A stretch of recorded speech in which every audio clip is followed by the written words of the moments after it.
বেশিরভাগেরই নির্বাচন না হলে এই উপদেষ্টাদের জেলে যেতে হবে এবং এই সংবিধান লঙ্ঘন করা বিভিন্ন অবৈধতার অভিযোগে বিচারের মুখোমুখি হতে হবে। আগামী নির্বাচনে এই দুই জোটের কার কি সম্ভাবনা দেখেন? জামায়াত ইসলাম হলো বাংলাদেশে একটা সার্টিফাইড মুনাফিক দল। এই যে মুনাফিকি এবং যা কিছু হচ্ছে এদের থেকে বেটার বলে মানুষ শেষ বিচারে বাংলাদেশের স্বাধীনতার পক্ষে যারা রায় দেয় বিএনপিকে রায় দিবে। কর্মজীবী নারীকে যারা প্রস্টিটিউট বলতে পারে, ঢাকা বিশ্ববিদ্যালয়ের মতো জায়গার ডাকসুকে যারা বেশ্যাখানা বলতে পারে, এই বিষয়টা যারা মাথায় রাখবে তারা কোনো ধর্মীয় উগ্রবাদী বাংলাদেশের জন্মের বিরোধিতাকারী কোনো শক্তিকে ভোট দিয়ে রাষ্ট্র পরিচালনার দায়িত্ব আসবে, এটা আমি ব্যক্তিগতভাবে বিশ্বাস করি না। ধরুন আগামী নির্বাচনে জামাত ক্ষমতায় আসলো, জামাত ট্রেজারি বেঞ্চে বসলো, বিএনপি অপোজিশন বেঞ্চে বসলো। রাষ্ট্র পরিচালনায় বা ওই সরকারি পক্ষের বেঞ্চে বসার ধারে কাছেও তারা যেতে পারবে এই বিশ্বাস করি না। বিএনপি ট্রেজারি বেঞ্চে, জামাত ইসলামী অপোজিশন বেঞ্চে। জামাত বিএনপিকে শান্তিতে দেশ চালাতে দিবে না।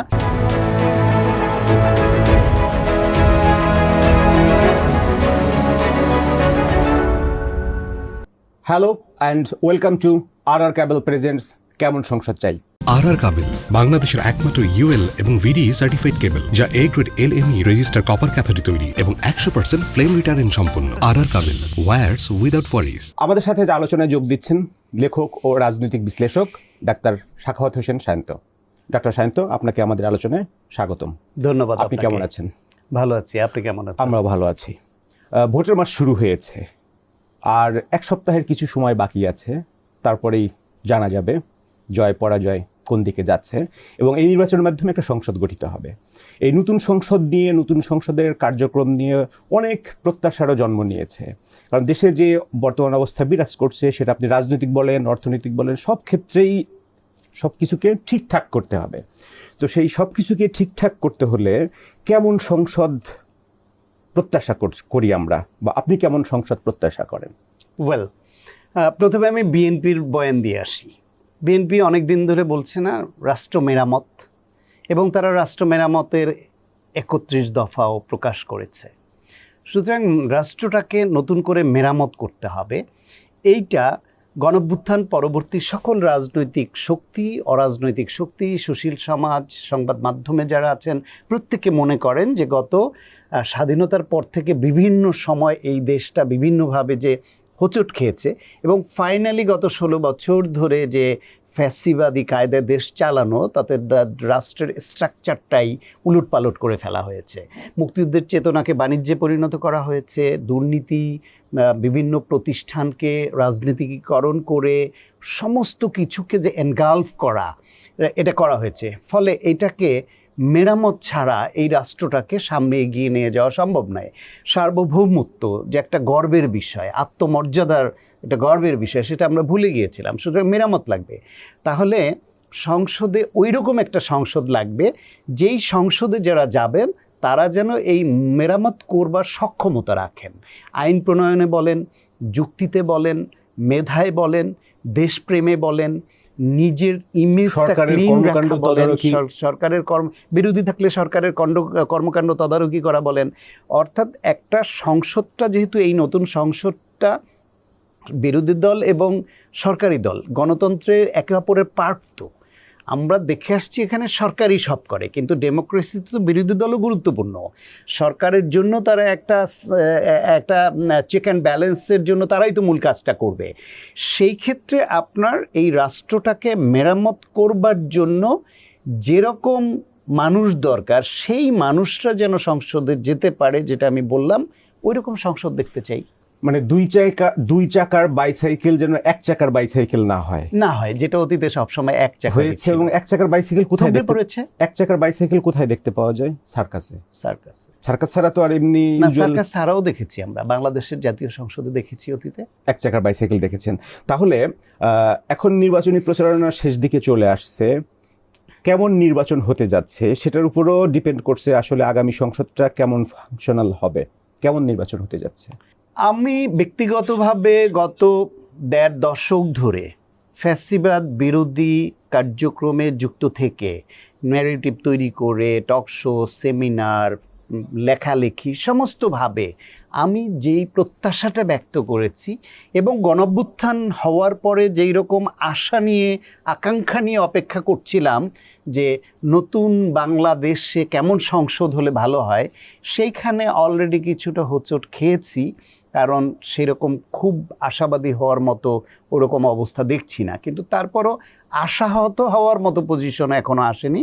সেক্ষেত্রে আমার মনে হয় যে ইলেকশনটা হচ্ছে, ইলেকশনটা যদি সুষ্ঠুভাবে হয়, এইখানে যে কালো টাকার দৌরত্ব সেটা কমানো যায় নাই, ঋণ খেলাপি বা বিভিন্ন রকমের চাতুর্যপূর্ণ যে প্রার্থিতা সেই সবেও রাশ টানা যায়নি যেটা প্রত্যাশিত ছিল, নির্বাচনী আচরণবিধিটা স্ট্রিক্টলি মানাতে হবে সেটাও কন্ট্রোল করা যায়নি যেরকম আমাদের প্রত্যাশিত ছিল, সাংঘর্ষিক অবস্থান প্রতিদ্বন্দ্বী প্রার্থীর মধ্যে বা দলগুলোর মধ্যে সেখানে আমাদের যে পরিবর্তন প্রত্যাশিত ছিল সেটা আমরা এখনও পাইনি, রাজনৈতিক নেতাদের আগের যে ট্র্যাডিশনাল যে আক্রমণ, যে বাজে কথা, যে পলিটিক্যাল রেটরিকের নামে চালিয়ে দেওয়া যে অসংলগ্ন কথা, মিথ্যা বয়ান, এআই ব্যবহার করে সেটা আরও অ্যাগ্রেসিভলি করা, সেইখানেও যে রাশ টানবে সরকার বা নির্বাচন কমিশন যে প্রত্যাশা ছিল সেটাও দেখিনি, টাকার ছড়াছড়ি দেখছি।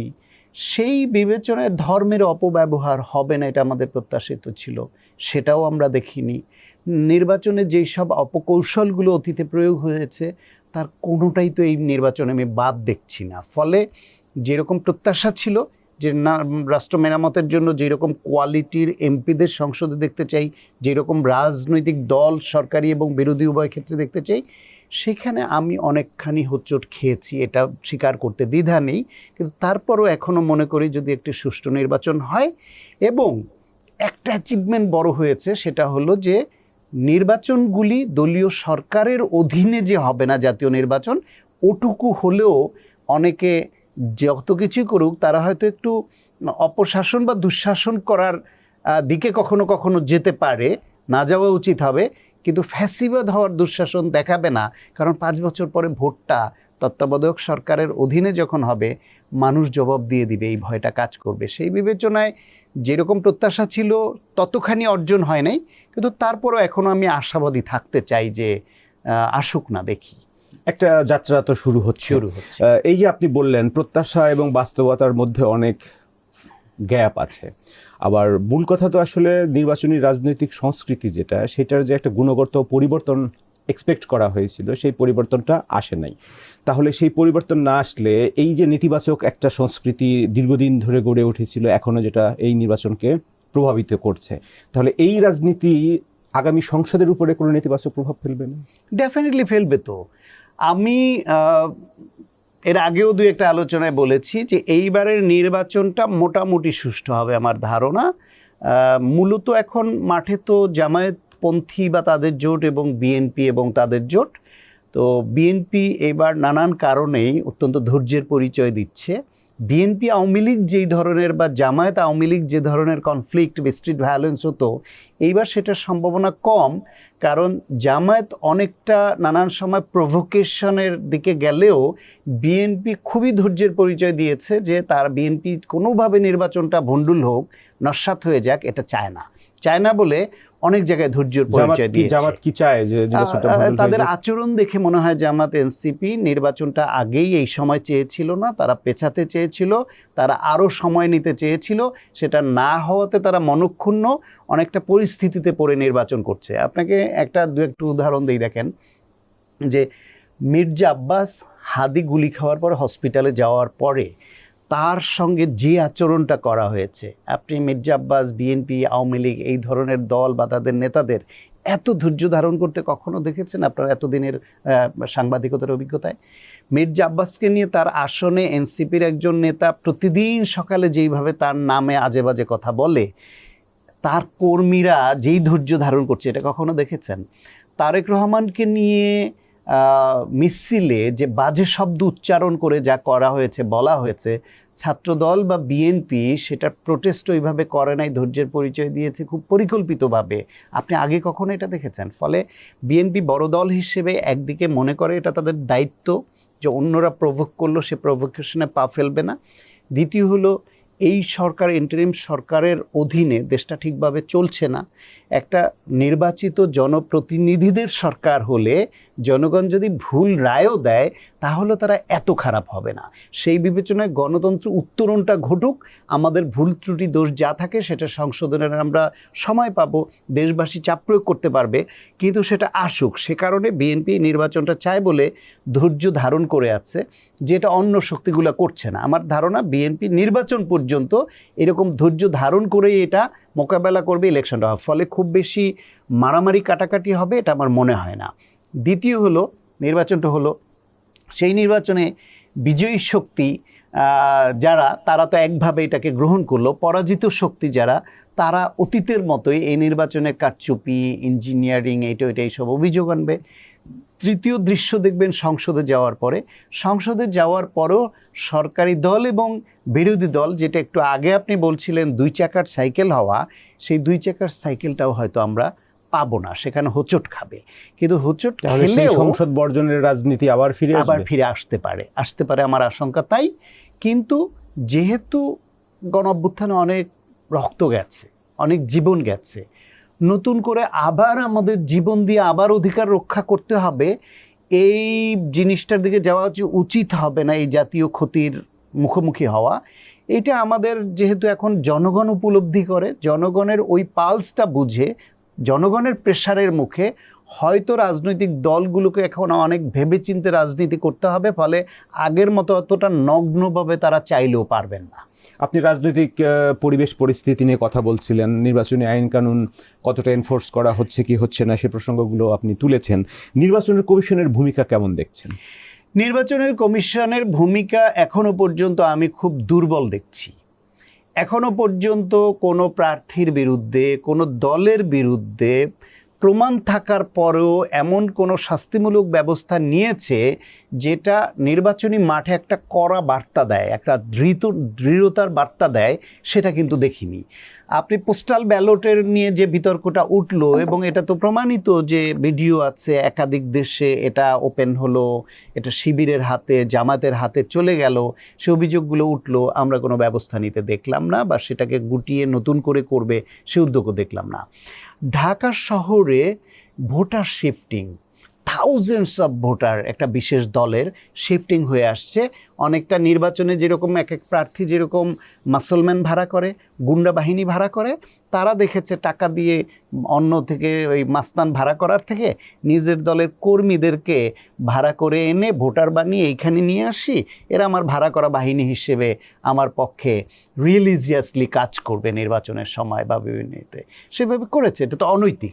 সেই অনৈতিক কাজটার ব্যাপারে অভিযোগ ওঠার পরেও নির্বাচন কমিশন তদন্ত করা যে ঢাকা শহরে কোন আসনে কত ভোটার শিফটিং হয়েছে বাইরে থেকে, এবং তার যৌক্তিকতা কী, তার যে বিদ্যুৎ বিল, বাসা ভাড়া সহ অনেক কিছু যে দেখাতে হয়, যৌক্তিক কারণ দেখাতে হয়, সেটা দেখিয়েছে কিনা এবং অস্বাভাবিক কিনা অতীতের তুলনায়, সেটা যাচাই বাছাই করা, সেটাও কিন্তু নির্বাচন কমিশন করেনি।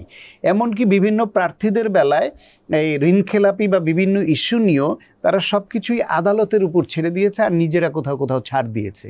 সেখানেও সেটা বিএনপির বিরুদ্ধে যাক, সেটা জামাতের বিরুদ্ধে যাক, অন্য দলের বিরুদ্ধে যাক, যদি তাদের সমানভাবে প্রয়োগ হতো সবার বেলায়, তাহলে কিন্তু এই বিতর্ক উঠতো না এবং তারা স্ট্রংলি পজিশন নিতে পারত।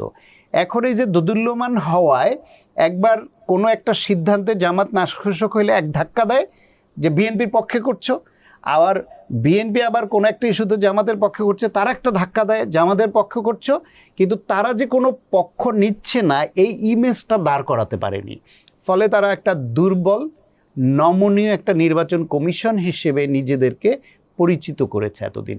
দৃঢ়, সবল, ন্যায়পরায়ণ এবং সক্ষম একটি নির্বাচন কমিশন, এইরকম গণ-অভ্যুত্থান পরবর্তী সময়ে যেটা কাঙ্ক্ষিত ছিল, সেটা নির্বাচন কমিশন পারেনি। রেফারি যদি দুর্বল হয়, তাহলে আপনি একটা ফুটবল ম্যাচের কথাই চিন্তা করুন, তাহলে ওই ম্যাচে কি ফেয়ার প্লে বা গ্রহণযোগ্য গেম এক্সপেক্ট করা যায়? এইটা এক্সপেক্ট করা যায় না, সন্দেহ থাকে, কিন্তু তারপর ওই যে আমি বলছি যে গণ-অভ্যুত্থান পরবর্তী বাংলাদেশে এই বিএনপি এবং জামায়াত জোট বা এরা নিজেরা যত কাদা ছোড়াছুড়ি করুক বা কিছু কনফ্লিক্টে জড়াক, তাদের একটা কমন প্রতিপক্ষ হচ্ছে এখনও নির্বাচনী মাঠে না থাকলেও আওয়ামী লীগ। কারণ আওয়ামী লীগ 16 বছরে প্রচুর পরিমাণ কালো টাকার অবৈধ টাকার মালিক হয়েছে, বৈধ এবং অবৈধ দুইভাবেই প্রচুর টাকার মালিক হয়েছে। সে টাকা দেশে আছে, বিদেশে পাচার করেছে। একটা গুম খুন হত্যা হামলা মামলা এমন কোনো অনাচার নাই যা ওই দলের নেতারা করেনি। তারা কেউ বিদেশে পলাতক আছে, তার সংখ্যাটা খুব কম। বেশিরভাগ বাংলাদেশে আছে, পরিস্থিতির কারণে তারা এখন চুপচাপ বা ঘাপটি মেরে আছে। যদি পরিস্থিতি একটুও পাল্টে যায়, তারা যখন মাঠে নামবে তখন এই আওয়ামী লীগ, বিএনপি, এনসিপি কেউই রক্ষা পাবে না। সুতরাং শেষ বিচারে গিয়ে তাদেরকে এটাও মাথায় রাখতে হয় যে আমরা বেশি বাড়াবাড়ি করলে, এমন কোনো অ্যানার্কিক সিচুয়েশন দেশে তৈরি হলে, তার সুযোগ যদি আবার ফ্যাসিবাদ গোষ্ঠী নিতে পারে, ক্ষমতা যদি অগণতান্ত্রিক অন্য কোনো শক্তির হাতে চলে যায়, ইন্ডিয়ার আধিপত্য যদি আবার এখানে পুনর্স্থাপিত হয়, তাহলে পরিণতি কি হতে পারে, এই হিসাবটুকু অন্তত তাদের মাথায় আছে বলে তারা নিজেরা যে বাড়াবাড়িটা করছে, একটা পর্যন্ত তারা নিজেদের রাশ নিজেরা টানবে। ফলে রেফারি দুর্বল হলেও মাঠে খেলাটা তারা নিজেদের স্বার্থেই খুব বেশি খারাপ খেলবে না, মানে বেশি ফাউল করবে না, বেশি ফাউল করবে না। রাইট। আমাদের এখানে দলীয় সরকারের অধীনে কখনো নির্বাচন সুষ্ঠু হয়নি, যে কারণে নির্দলীয় তত্ত্বাবধায়ক সরকার ব্যবস্থা প্রবর্তিত হয়েছিল, আবার এটা বাতিল করে আপনি যেটা বলছেন ফ্যাসিবাদের উত্থান হয়েছে। তো এই নির্বাচন হচ্ছে একটা নির্দলীয় সরকারের অধীনে, অন্তর্বর্তীকালীন সরকার হিসেবে আমরা যাকে বলে থাকি, তার ভূমিকা কেমন দেখছেন? এই সরকারের ভূমিকাটা আপনি তত্ত্বাবধায়ক সরকারের সঙ্গে মিলাতে পারবেন না, কারণ ওরা 3 মাসের জন্য আসে। তো ওই অল্প সময়ের মধ্যে তাদের বিশেষ কোনো পক্ষভুক্ত হওয়া, বিশেষভাবে ইনক্লাইন্ড হওয়ার প্রক্রিয়াগুলোই ততদিনে অত অল্প সময়ে হতে পারে না।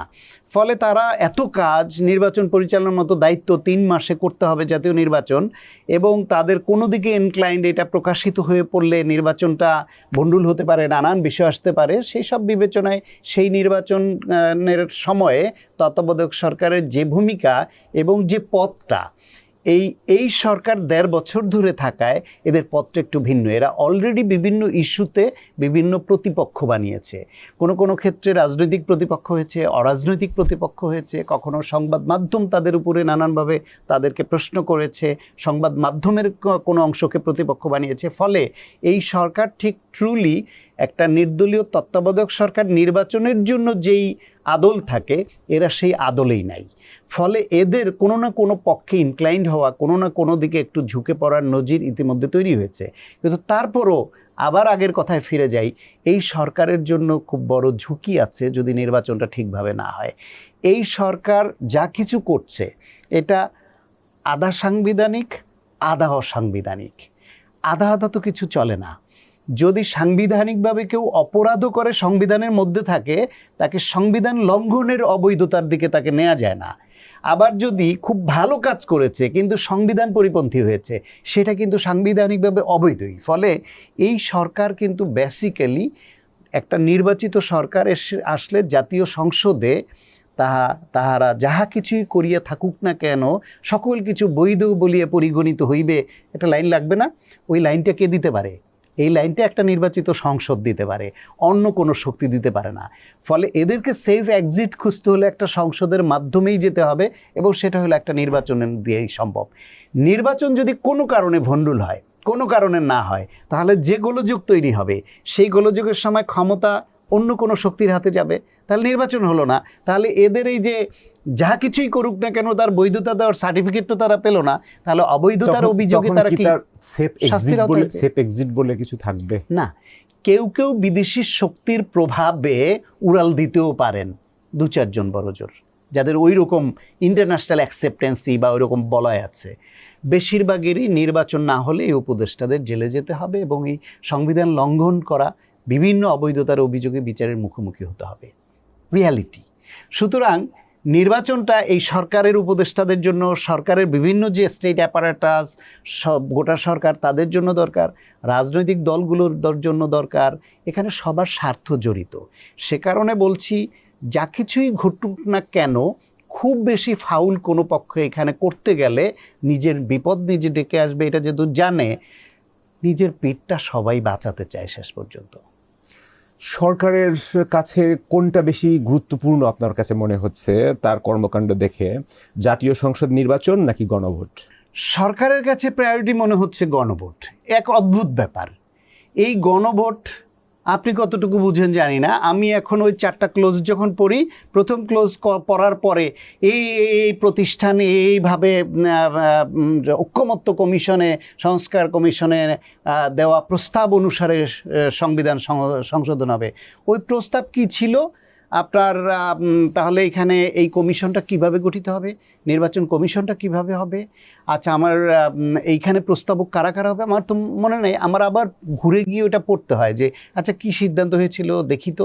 এই যে 4টা ক্লোজ করে এইভাবে যে একটা ঘাপলা মার্কা একটা প্রশ্ন তৈরি করলো 4টা ক্লোজ দিয়ে, এবং এইখানে শুরুতে ডক্টর মোহাম্মদ ইউনূস এবং ডক্টর আলী রিয়াজ সাহেব সহ সরকারের এই সঙ্গে সংশ্লিষ্টরা বলছিলেন যে রাজনৈতিক দলগুলো যেসব বিষয়ে সবাই একমত হবে সেটাকে নিয়ে গণভোট হবে, বাকিটা রাজনৈতিক দলগুলো তাদের ইস্তেহারে দিবে। যদি সেটা হতো সব পক্ষ একযোগে হ্যাঁর পক্ষে থাকতো, কারণ সবাই মিলেই তো এটাকে হ্যাঁ বলেছে, তাহলে একটা প্রশ্ন হতো, নির্বাচন সহজ হতো, মানুষ সেখানে ভোট দিত, বাকিগুলা নির্বাচনী ম্যানিফেস্টোতে যেত, জনগণ দেখতো যে এই দলের ম্যানিফেস্টোতে এইটা আছে, ওরা এটা করবে, এটা করবে না, আমি একে ভোট দিই, একরকম হতে পারতো। কিন্তু নোট অফ ডিসেন্ট সহ পুরাটা দিয়ে যাওয়াতে এটা ক্লামজি হয়ে গেছে। সরকারের সেটা বুঝাতে গলদঘর্ম হচ্ছে। আমি বুঝতে পারি না, অনেকেই শিক্ষিত বুঝদার, অনেকে জিজ্ঞেস করেছি তারা কি বুঝে, তারা বুঝতে পারে না। তো সেইখানে অনেক মানুষ যেহেতু আমরা এটা ওইভাবে বুঝতে পারছি না, তো সরকার চেষ্টা করে বুঝাতে পারছে না, সেই চেষ্টা করে বুঝাতে না পেরে আরও বেশি চেষ্টা করছে, এবং তারা একটা পক্ষভুক্ত হয়ে গেছে। তারা বলতে পারতো যে আপনারা নির্বাচন কেন্দ্রে আসবেন, ভোট কেন্দ্রে আসবেন, কারণ আপনি গত কয়েকটি নির্বাচনে ভোট দিতে পারেননি, আপনার গণতান্ত্রিক অধিকার আপনি প্রয়োগ করবেন। জাতীয় নির্বাচনে আপনি যোগ্য প্রার্থী, আপনার পছন্দের প্রার্থী বাছাই করবেন, পাশাপাশি ভবিষ্যৎ বাংলাদেশ কেমন দেখতে চান সেই বিষয়ে আপনি গণভোটেও আপনার সুচিন্তিত মতামত দেবেন। শুধু মার্কায় ভোট দিয়ে বেরিয়ে আসবেন না, গণভোটেও আপনি একটা মতামত দেবেন। জনগণ ডিসাইড করতো জেনে বুঝে, অথবা তার যেই দলের সমর্থক সে সেই দলের অবস্থান কি মনোভাবকে এটা বুঝে যে তিনি হাতে দিবেন বা না হাতে দিবেন।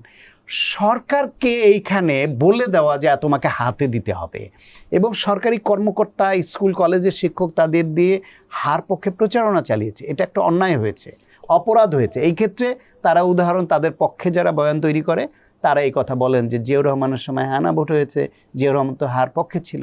জিয়াউর রহমান তো ওপেন বলেছে যে আমার কর্মকাণ্ড আপনারা সমর্থন করেন কি না, তাহলে হ্যাঁ বলুন।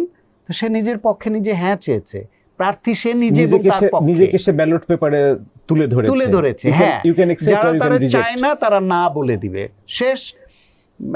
এরশাদ সে একই কাজ করেছে। বেগম খালেদা জিয়া, সব দল একমত হয়েছে যে পার্লামেন্টারি সিস্টেমে যাবে, সেটাকে পার্লামেন্টারি সিস্টেমের পক্ষে তারা নিজেরা ওইখানে বসেছে একমত, এখানে রাজনৈতিক কোনো প্রতিপক্ষ নাই, তারা বলেছে।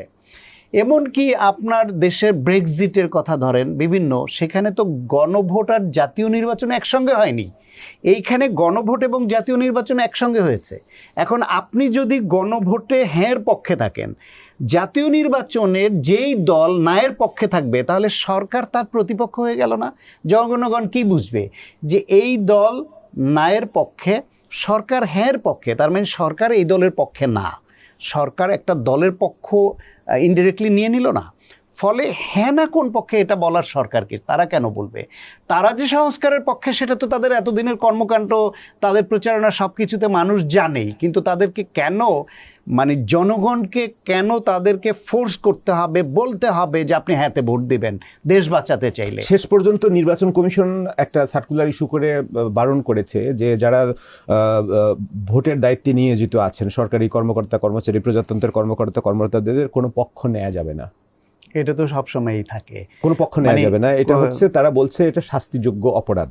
আর যখন হচ্ছে সরকার লিটন ভাই, আপনি বহু বছর সাংবাদিকতা করেন, বলেন তো এই কর্মকর্তাদের পক্ষ নিলে শাস্তিযোগ্য না, এটা আগে কখনো ছিল? এটা তো সবসময় একটা নির্বাচনে নির্বাচনী কর্মকর্তা যারা, তারা কোনো পক্ষ নিতে পারবে না। সরকারের পক্ষ থেকে বারবার বলা হচ্ছিল যে আইনে কোনো বাধা নেই।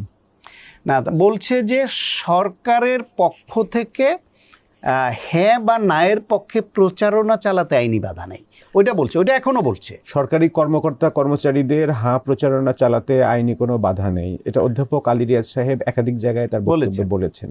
কিন্তু সরকারের পক্ষে প্রধান উপদেষ্টা কিন্তু বলেছে। গণভোট যদি বলে থাকেন, গণভোট অধ্যাদেশ এই সরকারই করেছে, গণভোট অধ্যাদেশে স্পষ্ট বারণ করা আছে। আপনি এখানে একটা ফাঁক আছে। নির্বাচন কমিশন বলছে নির্বাচনে কাজে যারা জড়িত থাকবেন, মানে এইখানে পোলিংয়ের সঙ্গে যারা অফিসার থাকবেন, দায়িত্বে নিয়োজিত থাকবেন, তারা পক্ষ নিতে পারবে না। এই নির্দেশনা জারি করে নাই যে সরকারি কর্মরত বা সরকার নিজে নির্বাচনে হ্যাঁ বা না ভোটে গণভোটে কোনো পক্ষ নিতে পারবে না। একটা বিষয় আছে, গণভোট অধ্যাদেশে আছে, আচ্ছা, জাতীয় সংসদ নির্বাচনে সরকারি কর্মকর্তা কর্মচারী, প্রজাতন্ত্রের কর্মকর্তা কর্মচারী যারা আছে অ্যাবসলিউটলি কোনো পক্ষ নিতে পারবে না। সেই আইনটাই গণভোট অধ্যাদেশে বলা হচ্ছে, জাতীয় সংসদে আইন যেগুলো আছে সেগুলোই যতদূর সম্ভব গণভোটের ক্ষেত্রেও প্রযোজ্য হবে। এটা সরকার একটা চালাকির আশ্রয় নিয়েছে। আমি আগেই বলেছি, এটা শুধু অন্যায় করেনি, এটা অপরাধ করেছে। গণতন্ত্রকে ব্যাহত করবার মতো একটা অপপদক্ষেপ হয়েছে। এটা কি জাতীয় নির্বাচনের উপরে কোনো প্রভাব ফেলতে পারে? জাতীয় নির্বাচনের উপর প্রভাব ফেলার একটা শঙ্কা তৈরি হয়েছিল। বিএনপি এখানে একটা পড়েছে, একটা দোটানার মধ্যে ছিল কি, বিএনপি রাষ্ট্র মেরামতের 31 দফা উপস্থাপন করেছে, বই আকারে প্রকাশ করেছে, অনুষ্ঠান করেছে, এলাকায় এলাকায় গিয়ে মানুষকে বুঝিয়েছে এটা আমরা চাই। তারপর ঐক্যমত্য কমিশনে গেছে, সেই ঐক্যমত্য কমিশনে 31 দফার প্রতিটা দফাই আছে, কোনোটা একটু ডালপালা ছড়িয়েছে, কিন্তু আছে হেডলাইন হিসেবে এর প্রত্যেকটা জিনিস আছে। বিএনপি সেখানে আলোচনার ভিত্তিতে তার মধ্যে শতকরা 80 থেকে 90 ভাগে একমত হয়েছে। কোথাও কোথাও তাদের দ্বিমত আছে, যেখানে তারা মনে করেছে যে এইটা ফরমেশনের এই যে প্রস্তাবনা, এইভাবে হলে সরকারের যারাই আসুক তারা দেশ চালাতে পারবে না, প্রতিপক্ষর মুখে এত বাধাপ্রাপ্ত হবে যে ফাংশন করাতে পারবে না সাংবিধানিক প্রতিষ্ঠানগুলোকে। সুতরাং এই রকম রশি দিয়ে হাত পা বেঁধে দিয়ে সরকারকে চালানো এটা সম্ভব না। সেই জন্য কিছু জায়গায় তারা নোট অফ ডিসেন্ট দিয়েছে। সরকারের পক্ষ থেকে বলছিল একমত হওয়াগুলিই গণভোটে যাবে, কিন্তু তারা প্রতারণার আশ্রয় নিয়ে তারা জুলাই সনদের স্বাক্ষর হয়নি এইরকম ইস্যুগুলোকে গণভোটে ঢুকিয়ে দিয়েছে, এখন ওই সনদের মধ্যে ঢুকিয়ে দিয়েছে। তারপরে এখন বিএনপি যদি বিরোধিতা করে তাহলে বলবে বিএনপি সংস্কারের পক্ষে না, যেই হাইপটা অলরেডি জামায়াত ইসলাম, এনসিপি এবং সরকারের একটা অংশ থেকে অলরেডি তুলেছে। অথচ বিএনপি সংস্কারের কথা প্রথম বলেছে, রূপরেখা দিয়েছে, যেটা বাংলাদেশে আর কোনো রাজনৈতিক দল এইভাবে লিখিতভাবে অঙ্গীকার করা, মানুষকে বোঝানো, তুলে ধরে এটা করেনি। বিএনপি হলো সংস্কারের, অন্যান্য রাজনৈতিক দলগুলোরা যখন সংস্কার বানান পারে না, বিএনপি তখন সংস্কারের রূপরেখা দেয়। সেই ক্ষেত্রে সেই দলকে এরা পোট্রে করছে যে বিএনপি সংস্কারের বিরুদ্ধে। এখন গণভোট আসলো, বিএনপি শতকরা 80 থেকে 90 ভাগের পক্ষে, তারা 10 ভাগ তারা একমত নয়। এখন তারা কি ওই তাদের শতকরা 80-90 ভাগের পক্ষে বলতে গেলে ওই 10 ভাগ সহই বলতে হচ্ছে, ফলে নিজেদের না করার পক্ষে নিজেরা অবস্থা নিয়ে ভোট চাইতে হচ্ছে। আবার যদি এর বিরোধিতা করে তাহলে বলা হচ্ছে সংস্কার চায় না এবং মানুষের মধ্যে একটা ভুল বার্তা যাবে। যে কারণে বিএনপি অনেকদিন এই গণভোট প্রশ্নে তাদের প্রচারণা ছিল, নীরব ছিল। একটা পর্যায়ে যখন অন্য পক্ষগুলো এটাকে ট্রিক হিসেবে নিয়ে, অপকৌশলের আশ্রয় নিয়ে বিএনপিকে সংস্কারের বিরুদ্ধে বলে প্রচারণা চালিয়ে রাজনৈতিকভাবে ভোটের বাজারে ক্ষতি করার চেষ্টা করছে, যেটা বিএনপির প্রতি অবিচার করা হচ্ছে, তখন বিএনপি শীর্ষ পর্যায় থেকে জানানো হয়েছে যে তারা হ্যার পক্ষে, কিন্তু ওই শতভাগের পক্ষে তারা ছিল না, ভবিষ্যতে থাকবে না। বিএনপি যদি জনগণের রায়ে রাষ্ট্র পরিচালনার সুযোগ পায় তাহলে তো তাদের প্রথম স্তম্ভ সংস্কারের কোনটা, 31 দফা, তার মধ্যে যেগুলো ঐক্যমত্য কমিশনে বিএনপি একমত হয়েছে বা সব দল একমত হয়েছে, এইটা হচ্ছে ফার্স্ট পেজ। সেটা করার পরে ঐক্যমত্য কমিশনে নেই, কিন্তু বিএনপি অঙ্গীকার করেছে দলগতভাবে 31 দফার মাধ্যমে বা জোটগতভাবে, সেটা প্রায়োরিটি। তারপরে যদি বিএনপি মনে করে যে ঐক্যমত্য কমিশনে আছে কিন্তু বিএনপির নোট অফ ডিসেন্ট ছিল, সময়ের সাথে সাথে বিএনপিও ফিল করে করা দরকার। এটা আসলে বিএনপির জন্য একটা ট্র্যাপ তৈরি করা হয়েছিল। বিএনপির জন্য ট্র্যাপ তৈরি করা হয়েছে, কারণ হচ্ছে বিএনপিকে এমন একটা পজিশনে আনা হয়েছে, তারা এই শতভাগ হ্যাঁ বলার পজিশনে আগেও ছিল না, তাদেরকে বাধ্য করা হচ্ছে শতভাগ হ্যাঁ বলতে। আবার 90% হ্যাঁ তারা না বলে কি করে ওইটাই, এইরকম একটা পজিশনে বিএনপিকে ইচ্ছাকৃতভাবে পরিকল্পিতভাবে ফেলানো হয়েছে। আমরা আবার একটু নির্বাচন রাজনীতি প্রসঙ্গে ফিরে আসি। দুইটা জোটের ভিতরে আসলে লড়াই হচ্ছে। বিএনপির নেতৃত্বে একটা জোট আছে, জামাত ইসলামীর নেতৃত্বে, জামাত ইসলামী এনসিপির নেতৃত্বে একটা জোট আছে। তো দুইটা জোটই আপনার, যদি জামাতের কথা বলা হয় তাহলে অতীতের কোনো নির্বাচনেই জামাত কখনোই এখন যে পর্যায়ে আছে, অবস্থানে আছে, ক্লোজ টু দ্য পাওয়ার, এই অবস্থায় আসেনি। জামাতের জন্য এটা হচ্ছে জামাতের অলরেডি একটা বড় উত্থান হয়েছে। তো আগামী নির্বাচনে এই দুই জোটের কার কি সম্ভাবনা দেখেন? আমি পার্টিকুলারলি যদি আপনাকে জিজ্ঞেস করি যে বিএনপিকে জনগণ কেন বেছে নেবে? আপনাকে প্রথমে জামাতের ইস্যুতে বলি যে এদেশের মানুষ জামাতকে কখনো গ্রহণ করেনি। কেন গ্রহণ না করার পেছনে অনেকের দৃষ্টিতে অনেক কারণ থাকলো, আমার দৃষ্টিতে মোটা দাগে কারণ ছিল দুটো। একটা হচ্ছে 1971 সনে তারা মুক্তিযুদ্ধের বিরোধিতা করা, শুধু বিরোধিতা করা না, গণহত্যা, গণধর্ষণ, অগ্নিসংযোগ সহ নানা রকমের ধ্বংসাত্মক কার্যকলাপে তারা অভিযুক্ত এবং তাদের বিচার হয়েছে। সেই বিচার নিয়ে প্রশ্ন আছে, কিন্তু অভিযোগ আছে এবং এই অভিযোগ পুরাই ফেলে দেওয়ার মতো অভিযোগ নয়। এইটা একটার কারণে মুক্তিযুদ্ধের প্রতি অনুভূতিশীল মানুষরা কখনোই জামায়াতকে গ্রহণ করতে পারতো না, পারে না, পারবে না। কিন্তু আওয়ামী লীগ গত 16 বছর যে কাজটা করেছে, মুক্তিযুদ্ধের চেতনার ব্যবসা করতে গিয়ে নিজেরা ইয়াং জেনারেশনের মধ্যে মুক্তিযুদ্ধের চেতনা মানে একটা ফালতু জিনিস, এরকম একটা আবহ আওয়ামী লীগ তৈরি করেছে। ফলে জামায়াতের ওই মুক্তিযুদ্ধের বিরোধিতার ফলে তাদের প্রতি যে নেগেটিভ অ্যাটিটিউড যে জেনারেশনটা ছিল সেটাকে ফিকে করে ফেলেছে আওয়ামী লীগ ওই মুক্তিযুদ্ধের চেতনার অপব্যবহার করতে করতে।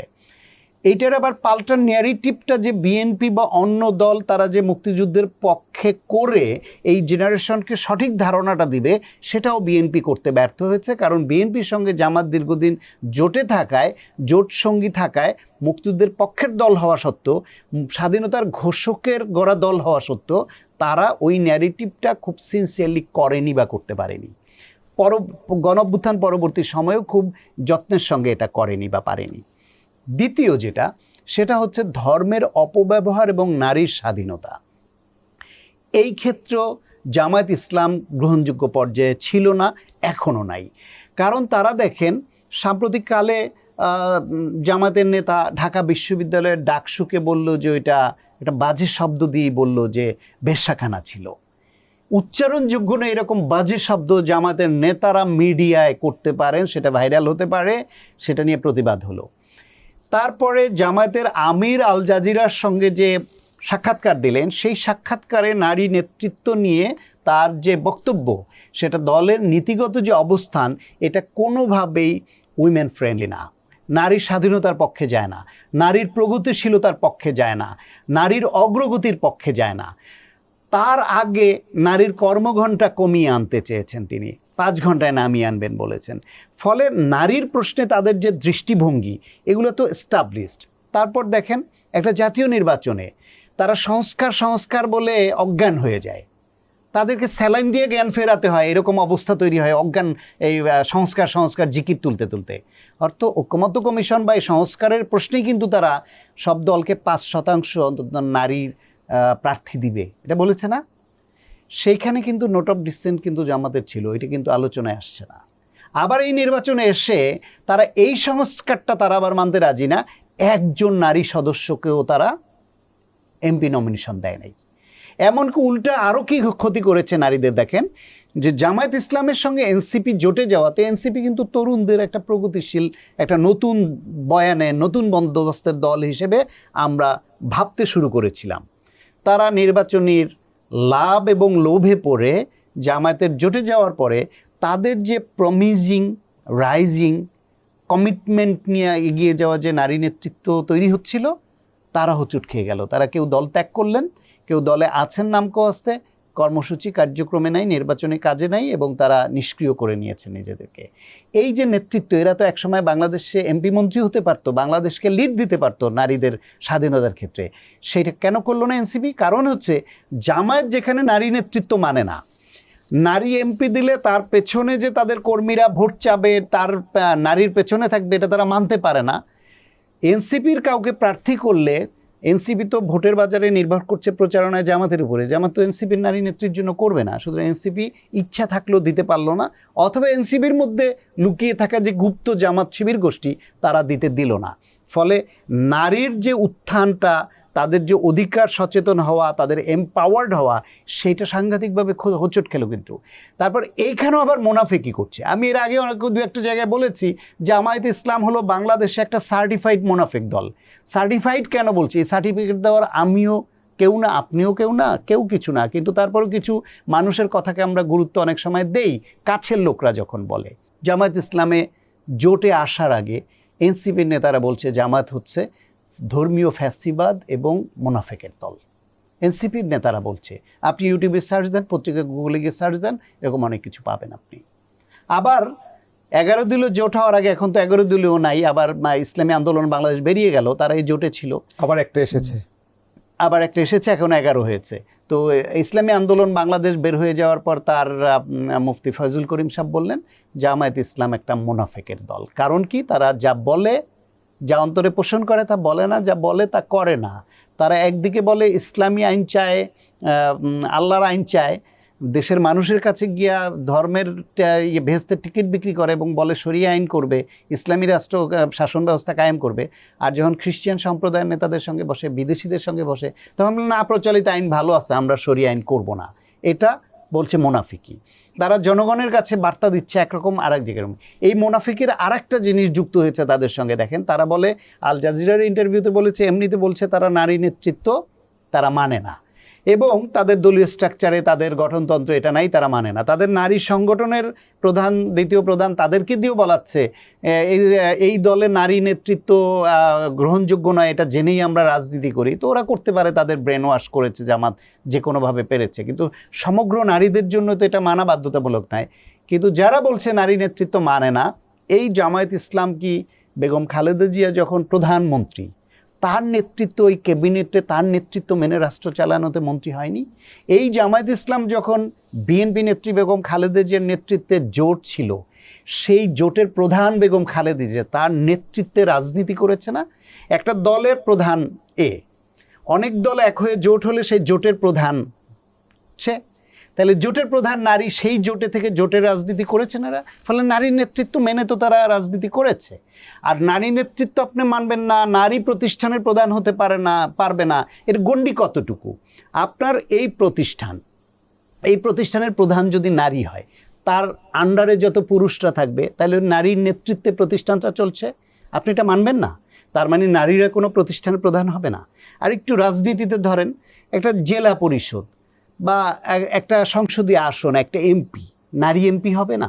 তাহলে হলে তো তার নেতৃত্বে তো ওই সংসদীয় আসন তার নেতৃত্বে চললো না। আর একটু উপরে আসেন, বিভাগীয় কমিশনার বা কোনো বিভাগীয় গুরুত্বপূর্ণ একটা পদে, বা একটা সিটি কর্পোরেশনের মেয়র যদি একজন নারী হয়, সেই নারীর অধীনে সিটি কর্পোরেশন চলছে না। এইভাবে আপনি বাড়তে বাড়তে উপরে ওঠেন, রাষ্ট্র পর্যন্ত যান। তাহলে কি ওদের অবস্থান এইটাই, যে শুধু দলের প্রধান পদ আর রাষ্ট্রের প্রধানমন্ত্রী বা রাষ্ট্রপতি হইতে হইলে এই 3 জায়গায় আমরা নারী মানি না, এটা বলছে ওরা। ফলে ওরা একটা গোজামিল দিচ্ছে যে নারী নেতৃত্ব কোন লেভেল পর্যন্ত তারা মানে না। একজন লিডারকে তারা এমপি নমিনেশন দিতে পারলো না, দেয় নাই। আবার আরেকটাও দেখেন, মোনাফিকি কারে বলে, যে কারণে বলছি সার্টিফাইড মোনাফেক, যে বেরিয়ে যাওয়া একটা দল এবং ঢোকার আগের একটা দল, দুইটা দলই সার্টিফিকেট দিয়েছে তাদের জোট সঙ্গীকে যে মোনাফেকের দল, এই জন্য বলছি সার্টিফাইড মোনাফেক। আবার দেখেন এইখানে মোনাফেকিটা দেখেন, যে তারা নারীদের নির্বাচন করতে দিবে না, নির্বাচন করে নিজের সক্ষমতা দিয়ে তার যোগ্যতার যাচাই করে তিনি নির্বাচিত হয়ে সংসদে আসবেন, ওইটা দিবে না। পুরুষরা নির্বাচন করবে, নির্বাচন করে পুরুষরা কোটা অর্জন করবে, নারী কোটা, যে আমরা পুরুষরা এতজন পেয়েছি, এতে আমরা এতজন নারী কোটা পেয়েছি, আমরা পুরুষরা ঠিক করে দিব যে তোমরা এই কোটায় ঢোকো। নারীদের তারা ওই রকম সেকেন্ড ক্লাস সিটিজেনের মতো বানিয়ে রাখতে চায়, তাদের অধস্তন রাখতে চায়। এখন তার দলের যারা কর্মী, তাদের দলের আদর্শে বিশ্বাস করে এটা জেনে বুঝে করতে চায়, করুক। তাহলে ভিন্ন ধর্মাবলম্বী যারা, তাদের জন্য কি? তাদের উপর আপনি এটা চাপিয়ে দেন। দেশের সামগ্রিক নারী যে জনগোষ্ঠী, 51% নারী যেই দেশে, আপনি নারীর প্রশ্নে আওয়ামী লীগকে, জামায়াত ইসলামকে এটা পরিষ্কার করতে বলেন। আর একটা ব্লান্ডার, নির্বাচন যত আসবে আপনি বলছেন না বিএনপির সম্ভাবনা কতটা, জামাতের সম্ভাবনা কতটা। জামাত ব্লান্ডার করছে। গতকালই চট্টগ্রামে জামাতের আমির একটা প্রতিষ্ঠিত ঐতিহাসিক সত্যের বিরুদ্ধে দাঁড়িয়েছেন। জামাত হলো মুক্তিযুদ্ধের বিরোধিতাকারী দল, রাজাকারের দল, আলবদর আল শামসের দল। ভাই, রাজাকার আলবদর আল শামস মুক্তিযুদ্ধের ঘোষককে কে কি এটা নির্ধারণ করে দিবে? সেই ইতিহাস নির্ধারণের দায়িত্ব এই জাতি তাদের দিয়েছে। আওয়ামী লীগ 16 বছর ধরে অস্বীকার করেনি যে জিয়াউর রহমান প্রথম উই রিভোল্ট বলে অস্ত্র উঁচিয়ে গুলি করে বিদ্রোহ করেছে। জিয়াউর রহমানের নিয়ে অনেক পচা কথা বলেছে শেখ হাসিনা বা আওয়ামী লীগ, কিন্তু এই কথাটা আওয়ামী লীগের কোনো ইতিহাসবিদ বা কেউ কোনোদিন অস্বীকার করেনি। স্বাধীনতার ঘোষণা নিয়ে বিতর্ক করেছে, আইন পাশ করেছে, কিন্তু উই রিভোল্ট বলে মধ্যরাতে জিয়ার যে বিদ্রোহ সেটা করেনি। কালকে জামাতের আমির বলছে চট্টগ্রামের কীর্তি সন্তান অলি আহমেদ, তিনি নাকি প্রথম উই রিভোল্ট বলেছেন। এবং আমার ধারণা অলি আহমেদ লজ্জিত হবেন এতে। তাদের প্রয়াত নেতা সাইদির বক্তব্য আছে, অলি আহমেদের বক্তব্য আছে, সেগুলো এখন ভার্চুয়াল মিডিয়ায় আসছে জামাতের আমিরের কথার সঙ্গে সঙ্গে। ফলে নারীর প্রশ্নে, মুক্তিযুদ্ধের প্রশ্নে, এই ধর্মের প্রশ্নে জামাত সাংঘাতিকভাবে বিতর্কিত, এবং যত নির্বাচন ঘনিয়ে আসবে তারা বিতর্কিত হবে। বিএনপির অনেক ভুল আছে, ত্রুটি আছে। যেই রাজনীতি আমরা চাই, একটা আত্মমর্যাদাশীল, সার্বভৌম, বাংলাদেশপন্থী, দুর্নীতিমুক্ত, ঋণ খেলাপি মুক্ত, দেশপ্রেমিক যেরকম রাজনীতি আমরা চাই, সেই রাজনীতি যে বিএনপিতে পুরোটা আছে এমন নয়। তাদের অনেক ভুল আছে, ব্যত্যয় আছে, বহিষ্কার করতে হচ্ছে, পাল্টা বহিষ্কার হচ্ছে, কত কাহিনী আছে, অনেক বিতর্কিত ভূমিকা আছে। কিন্তু তারপরও বিএনপি এই যে মুনাফেকি এবং যা কিছু হচ্ছে এদের থেকে বেটার বলে মানুষ শেষ বিচারে বাংলাদেশের স্বাধীনতার পক্ষে যারা রায় দেয়, বিএনপিকে রায় দিবে। বাংলাদেশের ঐতিহাসিক যে পরিবর্তনগুলোতে ধারাবাহিকভাবে বিএনপি প্রত্যেকটা পজিটিভ ভূমিকায় ছিল, ভুল ত্রুটি কিছু থাকার পরও। সেটা কি দেখেন, 71 সনের মুক্তিযুদ্ধে আওয়ামী লীগ মুক্তিযুদ্ধের পক্ষে রাজনৈতিক দল, জামায়াত ইসলাম মুক্তিযুদ্ধের বিরোধিতাকারী দল। বিএনপি তখন হয়নি, কিন্তু বিএনপির প্রতিষ্ঠাতা একজন ফিল্ডের মুক্তিযোদ্ধা, জেড ফোর্সের অধিনায়ক, সেক্টর কমান্ডার এবং স্বাধীনতার ঘোষণা দেওয়া উই রিভোল্ট বলে অস্ত্র যে বিদ্রোহ করা সেনা অফিসার, মুক্তিযুদ্ধের পক্ষের। বাংলাদেশের মুক্তিযুদ্ধ বিষয়ক মন্ত্রণালয় বিএনপির বেগম খালেদা জিয়ার সময় করা। ফলে মুক্তিযুদ্ধে তাদের এই অবস্থান। 75-এর পট পরিবর্তনের পরে যখন দেশ বিশৃঙ্খল অবস্থায়, তখন দেশে গণতন্ত্র পুনঃপ্রবর্তন করা, রিস্টোর করা এবং সংবাদ মাধ্যমের স্বাধীনতা খুলে দেওয়া, সেই ভূমিকাটা জিয়াউর রহমান, এই বিএনপির প্রতিষ্ঠাতা। 86 নির্বাচনে যখন এরশাদের অধীনে যারা নির্বাচনে যাবে তারা জাতীয় বেঈমান বলে বিবেচিত হবে, এই ঘোষণা লালদিঘির ময়দানে শেখ হাসিনা দিয়ে আসলেন। তার দুদিনের মধ্যে আওয়ামী লীগ এবং এই জামায়াত ইসলাম একসঙ্গে এরশাদকে বৈধতা দিতে নির্বাচনে গেল। বেগম খালেদা জিয়া এবং তার দল গেলেন না, তিনি আপসীর নেত্রী হলেন। তার ফলাফল 91-তে জনগণ দিয়েছে। এইভাবে আপনি প্রতিটি স্টেপ ধরে ধরে দেখেন। এই 24-এর গণ অভ্যুত্থানে আবার বাংলাদেশের জন্মের সময় যারা বাংলাদেশের পক্ষে ছিল, গণহত্যার বিরুদ্ধে ছিল, মুক্তিযুদ্ধের পক্ষে ছিল, সেই আওয়ামী লীগ এখানে এসে হয়ে গেল গণহত্যাকারী ফ্যাসিস্ট দল। যেই বিরোধিতাকারী জামাত ছিল জন্মে বাংলাদেশের মুক্তিযুদ্ধের, সে হয়ে গেল এখানে গণ অভ্যুত্থানের পক্ষের শক্তি। আর বিএনপি 71-ও এদেশের পক্ষে ছিল, জন্মের পক্ষে ছিল, 24-এর গণ অভ্যুত্থানে এদেশের মানুষের পক্ষে, গণতন্ত্রের পক্ষে, মানবাধিকারের পক্ষে ছিল, এবং 90-এর গণ অভ্যুত্থানেও তারা পক্ষে ছিল। ফলে ধারাবাহিকভাবে মানুষ যদি চিন্তা করে 71 থেকে এ পর্যন্ত জামায়াতের পজিটিভ অর্জন কয়টা, নেগেটিভ কয়টা, আওয়ামী লীগের পজিটিভ কয়টা, নেগেটিভ কয়টা, বিএনপির পজিটিভ অবস্থান কয়টা ছিল, নেগেটিভ কয়টা ছিল, এনসিপি তো নতুনই জন্ম হলো, অন্যান্য দল। তাহলে আপনি বিএনপির মতো এত স্কোর করা দল আর পাবেন আপনি? তাহলে বিএনপির কিছু ভুল ত্রুটি আছে, আমরা প্রেশার ক্রিয়েট করব, দেশের মানুষ প্রেশার ক্রিয়েট করবে যারা এই ভুলগুলো তারা পুনরাবৃত্তি না করে। কিন্তু কোনোভাবেই একটা ধর্মীয় উগ্রবাদী গোষ্ঠী, বাংলাদেশের জন্মের বিরুদ্ধে যারা অবস্থান নিয়েছে, নারীর স্বাধীনতায় যারা বিশ্বাস করে না, নারীকে যারা কর্মজীবী নারীকে যারা প্রস্টিটিউট বলতে পারে, ঢাকা বিশ্ববিদ্যালয়ের মতো জায়গার ডাকসুকে যারা বেশ্যাখানা বলতে পারে, নারীর ভবিষ্যৎ কী হবে এই বিষয়টা যারা মাথায় রাখবে, তারা কোনো ধর্মীয় উগ্রবাদী এই রকম ধর্মের অপব্যবহারকারী বাংলাদেশের জন্মের বিরোধিতাকারী কোনো শক্তিকে ভোট দিয়ে রাষ্ট্র পরিচালনার দায়িত্ব আসবে, এটা আমি ব্যক্তিগতভাবে বিশ্বাস করি না। তবে হ্যাঁ, জামাতের একটা সমর্থন আগের থেকে বেড়েছে। আগেও বলেছি, আওয়ামী লীগ নিপীড়ন করে করে জামাতের প্রতি কিছু মানুষের মায়া তৈরি করেছে, তাদের নেতাদের ফাঁসি দিয়ে ওদের প্রতি মায়া তৈরি করেছে, তাদের রাজনীতি করবার যে অধিকারটা সে অধিকার কেড়ে নিয়ে তাদের প্রতি সহানুভূতি তৈরি করেছে। পাশাপাশি জামাতের কৌশল গুপ্ত সুপ্ত উন্মুক্ত নানান কায়দায় করে তারা এই জায়গাটা কাজে লাগিয়েছে। তাদের অর্থের সোর্স অনেক স্ট্রং, ফলে নানান কারণে জামাত অনেকখানি এগিয়েছে। এই এগিয়ে যাওয়াটাও বাংলাদেশের রাজনীতির জন্য, বাংলাদেশের জন্মের কথা চিন্তা করলে, ভবিষ্যতের কথা চিন্তা করলে, ধর্মীয় স্বাধীনতার কথা চিন্তা করলে, নারীর স্বাধীনতার কথা চিন্তা করলে এটা সুস্থ রাজনৈতিক ধারা মনে হয় না। তারপরও জনগণ যদি মনে করে এটা বেছে নিবে। আপনি কর্মজীবী নারীদের সম্পর্কে জামাতের যে একটা মন্তব্যের কথা বলেছেন, জামাত কিন্তু তারপরেই বলেছে যেটা হলো তাদের টুইটার হ্যান্ডেল হ্যাকড হয়েছিল, এক্স হ্যান্ডেল হ্যাকড হয়েছিল, যে কারণে জামাতের আমিরের ওই এক্স হ্যান্ডেল থেকে এই ধরনের মন্তব্য এসেছে। সেটাকেও বিএনপি কিন্তু ইস্যু করছে বলে অভিযোগ করা হচ্ছে। শোনেন, আমি আপনাকে একটা অনেকের সঙ্গে কথা বলা একটা সামারি বলি। সেটা হচ্ছে, জামায়াতের আমির তার নিজের দল এবং তার এই এক্স বা ফেসবুক পেজ নিয়ন্ত্রণ হ্যান্ডেল করার সক্ষমতা রাখেন না, সেটা নিয়ন্ত্রণ করবার সক্ষমতা রাখেন না। তারা দেশ নিয়ন্ত্রণ করবেন কিভাবে, দেশ চালাবেন কিভাবে? ওনার এটা হ্যাকড হয়নি। আপনি কিভাবে নিশ্চিত? কারণ হচ্ছে গিয়ে, উনি যখন দাবি করলেন এটা হ্যাকড হয়ে, প্রথম কথা হলো ওনাদের বক্তব্য। আল জাজিরার সঙ্গে তিনি যে বক্তব্য দিয়েছেন এবং তাদের নেতা কর্মীদের সবার যে নারীর প্রশ্নে মনোভাব, সেই মনোভাবটাই ইংরেজি ভাষায় অত্যন্ত সুলিখিত এবং তাৎপর্যপূর্ণভাবে এইখানে তুলে আনা হয়েছে। শুধুমাত্র কর্মজীবী নারীরা যা করছেন এটা এক ধরনের পতিতাবৃত্তি, এইরকম একটা লাইন শুধু ওই শব্দটা যোগ হয়েছে। বাকি সব বয়ান তো তাদের আল জাজিরা সহ বিভিন্ন সংবাদ মাধ্যমে দেওয়া বয়ান।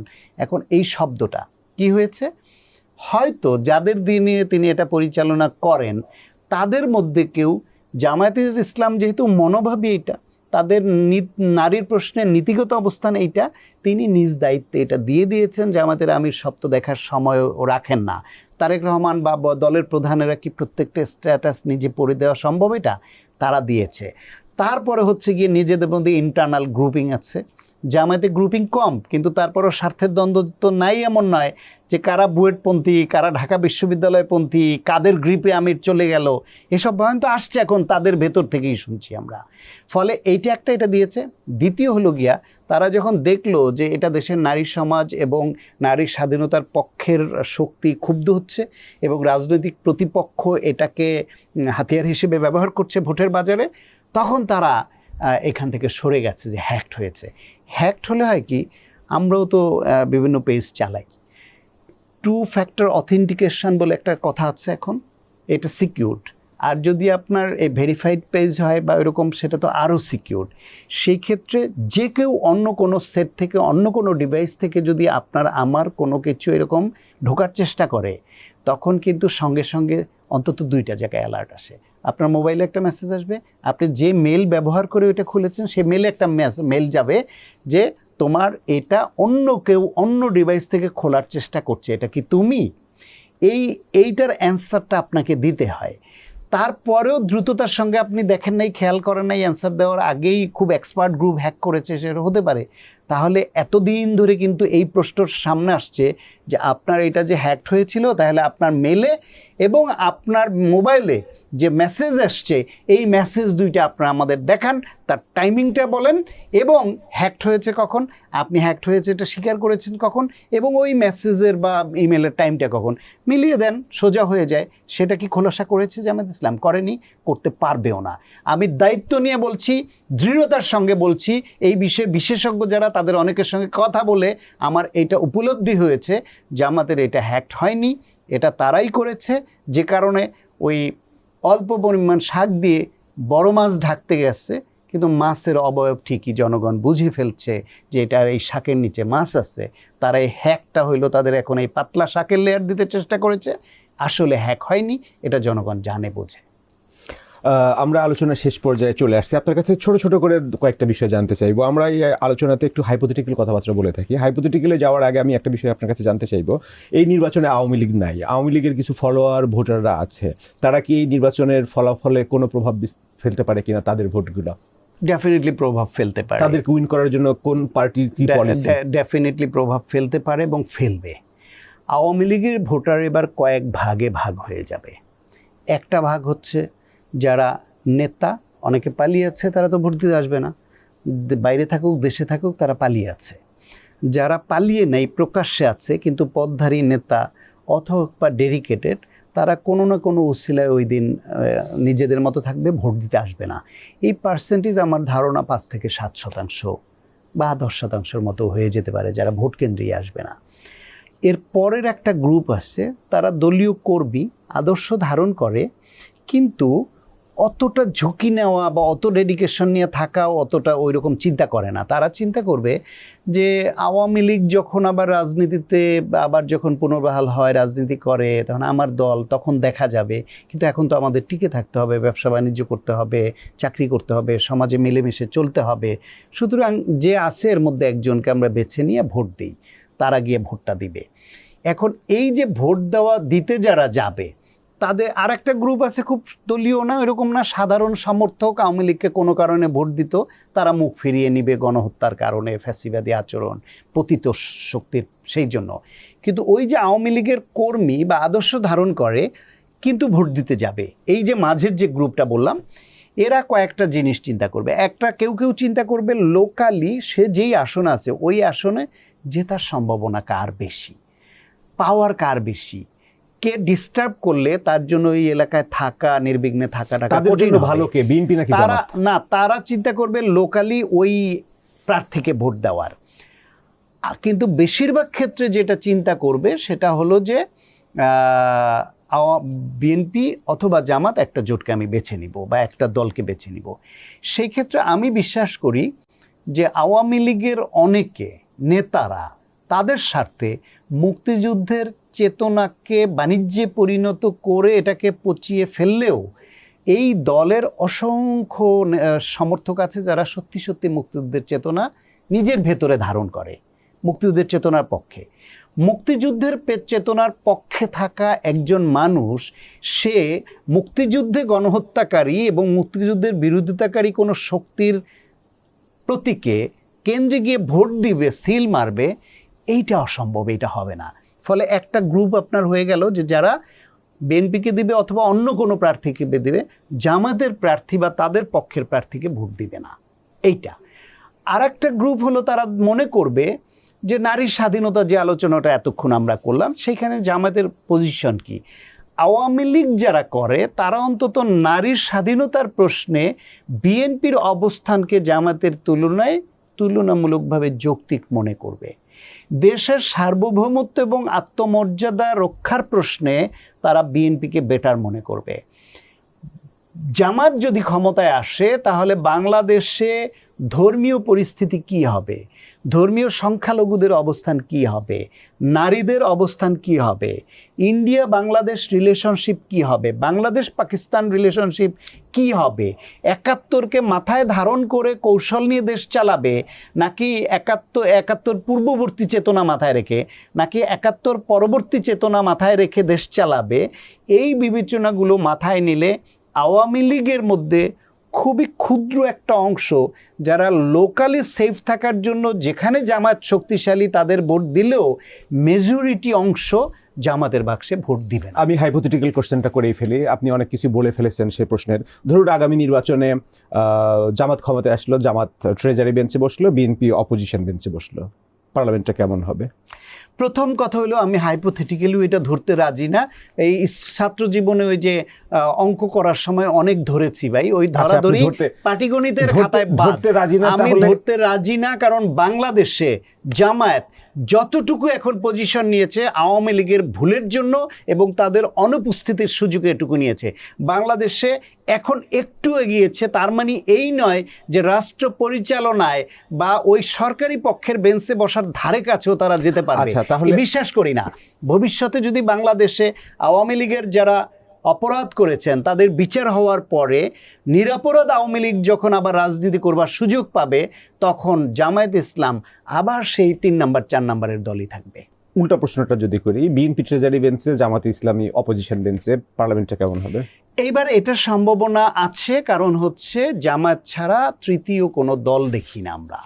সেই ক্ষেত্রে আসন যতই পাক, ভোটের পার্সেন্টেজ যতই পাক, জামায়াত ইসলাম বিরোধী দলের আসনে বসলে যেহেতু তাদের এইবার ভাবসাব দেখে মনে হয় তারা ক্ষমতায় চলে আসছে, কিন্তু যখন দেখবে খুব আশানুরূপ তো দূরের কথা, সাংঘাতিক তলানির সিট নিয়ে তারা বিরোধী দলের আসনে বসছে, সেই ক্ষেত্রে তাদের এই ভেতরের যেই জ্বালাপোড়া, এটা হজম করা সহজ। বাঙালিরা এমনিতেই ঈর্ষাপরায়ণ হয়, তারপর হচ্ছে তাদের মনের মধ্যে 71 পূর্ববর্তী চেতনা, তাদের মনের মধ্যে হচ্ছে গিয়ে এই নারীদের কিভাবে অবদমন করবে সে চেতনা, তাদের হচ্ছে গিয়ে যে কোনো উপায়ে রাষ্ট্র ক্ষমতায় যাওয়ার চেতনা, এই আকাঙ্ক্ষা, এটা যখন ব্যাহত হয়ে বিরোধী দলে বসতে বাধ্য হবে, বসবে জনরায়ে, এটা সহজভাবে তারা নিবে, এটা আমার বিশ্বাস হয় না। বিএনপিকে তারা সাংঘাতিকভাবে ডিস্টার্ব করার চেষ্টা করবে, পাশাপাশি বিএনপিকে চাপে ফেলে তাদের অন্যতম টার্গেট থাকবে ভবিষ্যতে আওয়ামী লীগের রাজনীতি নিষিদ্ধ করা। কারণ আওয়ামী লীগের রাজনীতি নিষিদ্ধ হলে বিএনপি রাষ্ট্র পরিচালনা করলে, বাংলাদেশের মতো এরকম সমস্যা সংকুল দেশে যারা রাষ্ট্র পরিচালনা করে তাদের উপর জনগণ একসময় একটু বিরক্ত হয়, ফলে তাদের বাক্সের বাইরের আর একটা বাক্স খোঁজে।